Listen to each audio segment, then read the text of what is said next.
Your ancestors are alive in you. It's a real science. They're right there. They're speaking to you. That voice you're hearing in your head, it might not be you.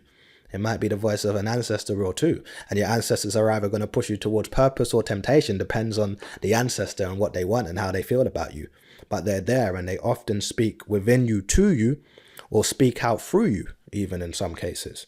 But they're very much there and present. And that connection has to be acknowledged.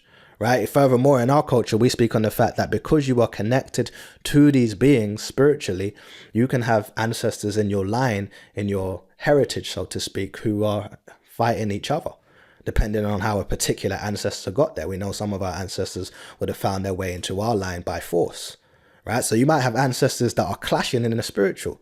There's a spiritual confrontation going on, and that manifests itself as an internal conflict within you.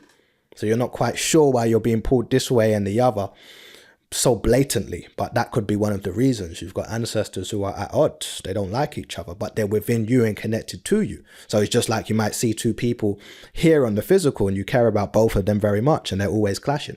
You'll get torn apart, almost pulled in two different directions. The same thing can be happening spiritually, but we might not realize what's going on. So we like to make sure in our culture we acknowledge the spiritual connections we have, and the fact that when someone departs from the physical, they are still there and they are still connected.